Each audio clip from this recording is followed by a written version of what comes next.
Hey, what's up everyone? This is Zarina, your Upland newbie, bringing you the floor today, July 29th in all Upland cities. But before I go on, please make sure you hit the like, make sure you subscribed, and make sure you refer any of your buddies to use the link in my description that will start them off with 6,000 Upix in the game, and of course give them half their first purchase of Upix as a bonus. So if they start purchasing, if they purchase 50,000, they would get 75,000. So definitely worth that using referral links. If you haven't started already, definitely use that link. All right, let's get to it. So the floor today, we're seeing more green, and Rio's floor for the dollar side did go down.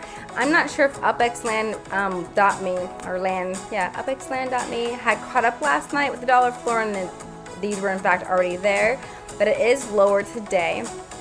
I didn't put a price change just because I'm not really sure if last night's price was accurate, so we'll start from here with this $9 basis and then see how it goes. I did see some $8 properties earlier before I actually did the floor, so people are going as low as $8 or $7 something cents with tax. So just be aware of that. That's actually something we're going to discuss today, that dollar side, and what will happen with the floor there. On the Upix side, I also saw some 11,000 something properties earlier, but again, those got taken. So consider that fact that those are kind of getting taken, and we do expect collections to be announced next week. I believe on Tuesday is that announcement. So you want to take off your properties on Monday. If you have anything for sale in Rio, just take it off and just make sure you're not selling collection properties like way below what you could get for them. That being said, we're going to go ahead and talk about strategies. So Upland strategies, there's different ones, and this is not an exclusive list right here, but it's something I want you to consider. So you might have your just go-getter green, all right, or you just buy anything you think you can flip. It doesn't matter if it's in the $100 range, in the $1,000 range, in the $2 or $3 range. If you think you can flip it, you'll buy it. That's kind of just the go-getter attitude, which if you have the Upix or the money to do so, you can be that way. But then there's also people who play it kind of safe, and that's like buy anything that's below floor. And that again could be something that's higher priced, but it's still below floor. So for example, if you're buying in Bel Air and you see the floor in Bel Air is at $200, but you find a $100 property, then you'll buy it, even if the regular floor is like in the city is different. So buying below floor might be by neighborhood, might be by the city, might be by collection value. So just below floor is area specific. Or some people might make this a strictly total city specific strategy where it has to be at the bottom of the floor in the city for them to buy it. Buy to hold. These are people, again, this is another strategy. This might be used for different reasons. Your strategy might be to hold because you think you're investing and one day it will definitely go up in value.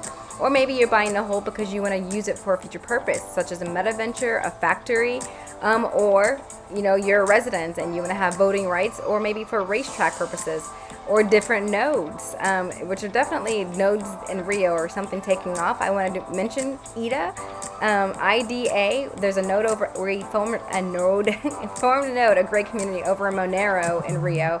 Quite exclusive, kind of hard to get in. You have to go through an approval process really, but I do want to mention it because this is a way of showing the community really can do a great thing. Go check out the floor prices in Monero and you'll see we've got ourselves a good deal there. Definitely a community effort, and so happy to be a part of it. So anyways, buying to hold. You might also buy to hold because you just love something yourself, like a street view, and it's just yours and you want to keep it forever. So the buy to hold, if you want to buy to hold, feel free. Only buy under mint. That is kind of a strict, almost like not buying ever until you really find those under mint strategies. And this can be even stricter if you're only buying in Upix. So if you're buying in the dollar side, you can find a lot of this times that under mint is easy to buy. But buying under mint in Upix, it might be harder to come by. So those are some strategies to think about. Plan out yours. Alright, so considering strategies, I've got a property today I bought in Lapa in Rio, in the Lapa neighborhood, and it's not at floor. It is a 91 UP2. It was near floor and was 91 UP2, so it was the closest, basically the closest near the floor of the neighborhood that I could find at the largest size. So this was like a 500 something % markup, whereas other things are like 2,000% markup in Lapa right now. So, I mean, I will see how it goes. But what I want you to do is consider this, that I bought this. Where does the strategy fit in? Is it anything I can flip? It's definitely not buy below floor, because that was not a below flat floor. Is it a buy to hold? And it does not only buy under mint, because it was not under mint. So I believe this one fits into a strategy of, I definitely think I can flip a Lapa right now. I think I can flip this probably tonight if I wanted to. But I'm actually going to buy this to hold. Why? Because collections haven't been announced, and so the value may go up. It might go. I don't see it going down. I think people really like the area, but it may go down because people, they'll start selling because they want dollars. So we'll see how it goes.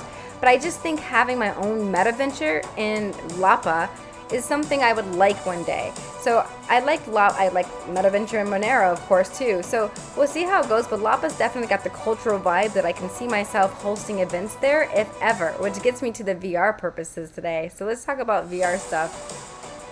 Oh, wait, before the VR, because, this is in track with VR. There's a friend of mine, Elijah Judah, on Discord, who got me this great car that I can now race in the metaverse. Can't wait for racing to be VR in the metaverse, which is another thing I want to mention before I totally forget, is that the cost of Oculus 2 Quest goggles is going up in August. That's only a few days away. It's going up by $100. So if you want to get into VR right now and jump in to get your Oculus Quest 2, definitely do it. I think they're offering a deal on Beat Saber as a way to also incentivize people to get the Quest right now. But $100 increase, that's not, anything to shake your head about. So if you can definitely afford to save yourself $100, I would get into buying an Oculus Quest now.